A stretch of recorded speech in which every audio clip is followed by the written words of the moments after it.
সবাইকে জানাচ্ছি বাংলা নববর্ষের অনেক অনেক শুভেচ্ছা।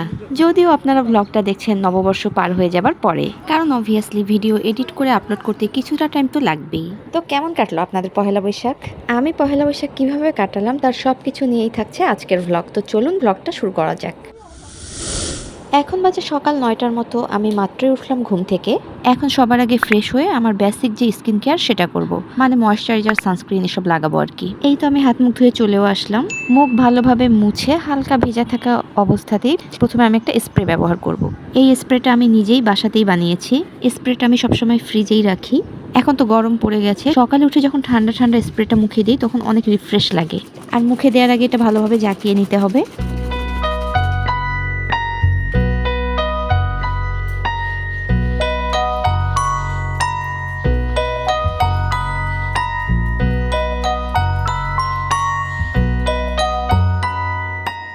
আর এটা এখন এভাবেই আস্তে আস্তে মুখে শুকিয়ে যাবে। তো এটা এভাবেই শুকাতে থাকুক। আর এর মধ্যে আমি কিছু কাঠবাদাম আর খেজুর খাবো, যেগুলো আমি আগের রাতেই ভিজিয়ে রেখেছিলাম। অলমোস্ট প্রতিদিন সকালেই আমাদের এটা খাওয়া হয়।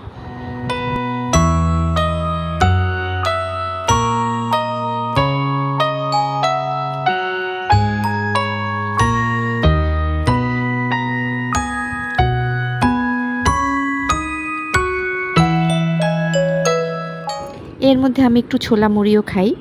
এরপর পানি খেয়ে চলে আসি রান্নাঘরে নিজের জন্য চা বানাতে। আর এখন আমি শুধুমাত্র নিজের জন্য 1 কাপ চায়ের পানি বসিয়ে দিচ্ছি। কারণ হচ্ছে আমার হাজব্যান্ড সকালে উঠেই চলে গেছে আমার শ্বশুরবাড়িতে, মানে ওদের বাসায়। ওর ভাগনা ভাগ্নিকে নিয়ে একটু বের হবে। আগারগাঁতে চীনমৈত্রী সম্মেলন কেন্দ্রে সম্ভবত কোনো একটা বৈশাখী মেলা হচ্ছে, সেখানে ওদেরকে নিয়ে যাবে। চা বসিয়ে দিয়ে আমি ঘরে চলে আসি। দেন মুখে সানস্ক্রিন অ্যাপ্লাই করি।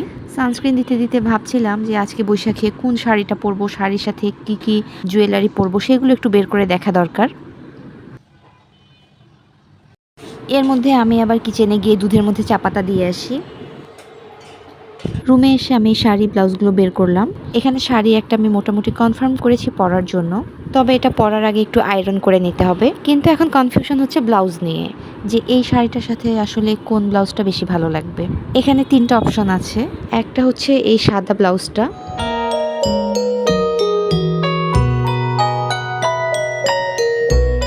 এরপর আছে এই সোনালি কাজ করা পাড়ওয়ালা ছোট হাতের লাল একটা ব্লাউজ, আর এটা হচ্ছে সেলফ ওয়ার্ক ফেব্রিক দিয়ে বানানো একটা প্লেন রেড ব্লাউজ। আচ্ছা, এটা পরে ডিসাইড করব। এখন আপাতত রান্নাঘর থেকে আমার চা নিয়ে আসি, আর চা খেতে খেতে আপনাদের সাথে শেয়ার করব আমার আজকের বৈশাখের প্ল্যান।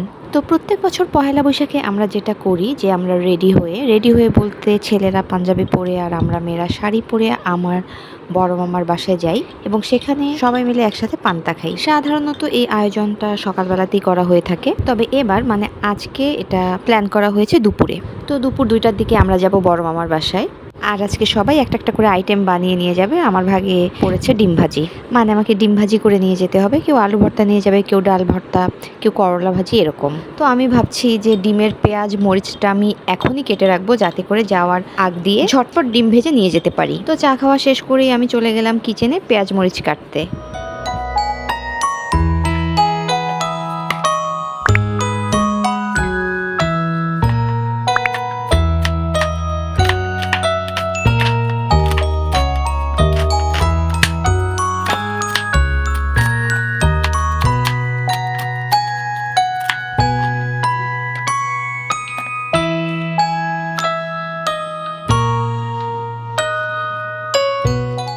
পেঁয়াজ মরিচ কেটে রান্নাঘরের কাজ গুছিয়ে এরই মধ্যে আমি গোসলটাও সেরে ফেললাম। আজকে আমি একটু আর্লি রেডি হওয়া শুরু করব, যাতে করে আমি পহেলা বৈশাখের একটা gate ready with me video বানাতে পারি।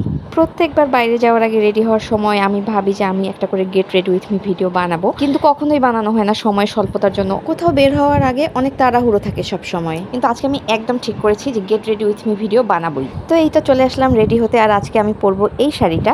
এটা বেশ অনেক আগের কেনা একটা শাড়ি, পহেলা বৈশাখ উপলক্ষেই কেনা হয়েছিল। আর ফাইনালি আমি ডিসাইড করেছি যে এটার সাথে আজকে আমি সাদা ব্লাউজটাই পরবো।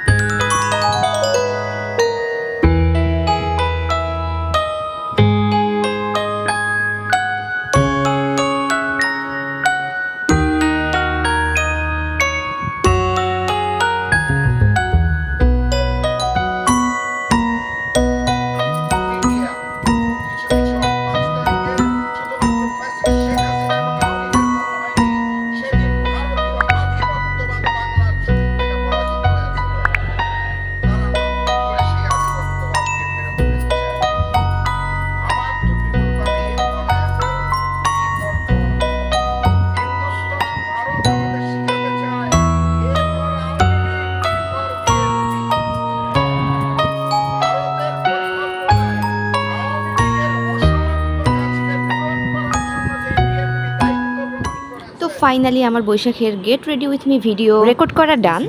আর অলরেডি এটা আমি আপলোডও করে দিয়েছি। এর মধ্যে লিমনও বাসায় চলে আসছে। অলমোস্ট দুপুর 2:30টার মতো বেজে গিয়েছে, যদিও আমাদের যাওয়ার কথা ছিল দুপুর 2টায়। আর হ্যাঁ, এসবের মাঝে আমি ডিম ভাজি করে বক্সে ভরে নিয়েছি, কিন্তু তাড়াহুড়ার মধ্যে কোনো কিছুই আসলে আর রেকর্ড করা হয়নি। তো চলেন এখন বের হই।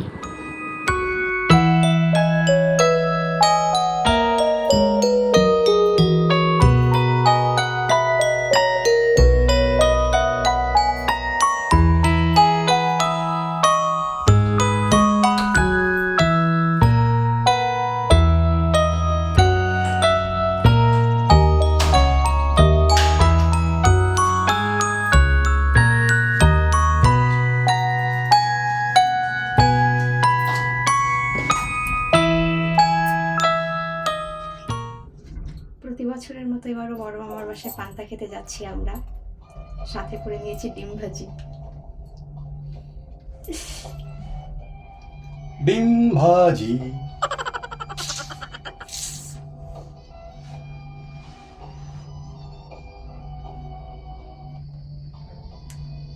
কেমন যাচ্ছে আমাকে? চমৎকার।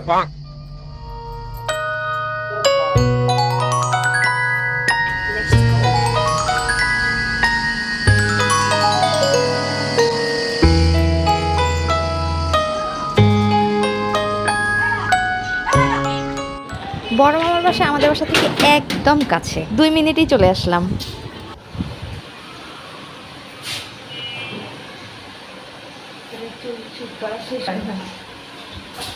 আবার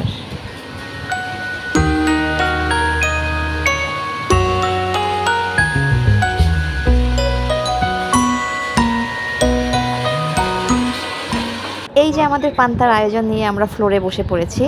এখান থেকে নিয়ে নিয়ে কেউ হয়তো ডাইনিং টেবিলে বসেছে, কেউ সোফায়, কেউ বিছানায়, আবার কেউ ফ্লোরেই বসে পড়েছে। ভরপুর পান্তা খেয়ে দিয়ে আমরা কাজিনরা দুপুরবেলা ঘরে বসে আড্ডা দেই, বৈশাখের গান করি, কিন্তু সেগুলো রেকর্ড করিনি। রোদ কমে আসলে বিকেলবেলা আমরা সবাই মিলে ছাদে যাই ছবি তোলার জন্য।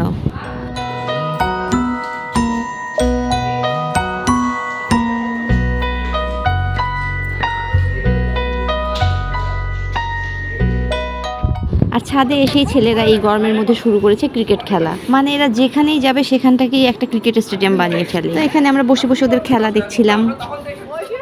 এরপর আমরা অনেক সুন্দর সুন্দর ভিডিও করি, ছবি তুলি।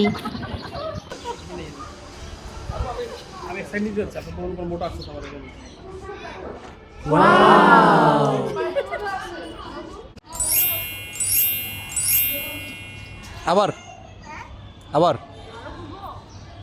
যতক্ষণ পর্যন্ত মাথা না ঘুরাবে। হ্যাঁ, এন্টি ক্লকওয়াইজ। বড় মামার এই ছাদটা আমার ভীষণ পছন্দের। আরও বেশি ভালো লাগে ছাদের চারধার দিয়ে লাগানো এই গাছগুলো। আর এই কাঠগোলাপের গাছটা এত সুন্দর। তো আমি এখানে গাছটা নিয়ে ভিডিও করছিলাম। আর এই যে দেখেন, ভিডিও করতে করতে আমি শাড়ির আঁচল পর্যন্ত ছিঁড়ে ফেলছি। একটা ছোট্ট গোলাপ গাছের কাটার সাথে লেগে আমার শাড়ির আঁচলটা ছিঁড়ে গেছে। তো সন্ধ্যা পর্যন্ত আমরা ছাদেই ছিলাম। এরপর মাগরিবের আজান দিলে আমরা ছাদ থেকে নেমে এক কাজিনের বাসায় বসি। ওখানে আমরা অনেক মজার মজার খাবার খাই, মুড়ি মাখা, পেয়ারা মাখা, আর কাজিনের বানানো অসম্ভব মজার দুধ চা। কিন্তু এর সবই আমি রেকর্ড করতে ভুলে গিয়েছি। এরপর আমরা বাসায় চলে আসি। আর এই ছিল মোটামুটি আমার পহেলা বৈশাখের দিনলিপি। তো আজকের ভ্লগটা আমি এখানেই শেষ করছি, আর আপনাদের সাথে দেখা হবে নেক্সট ভ্লগে।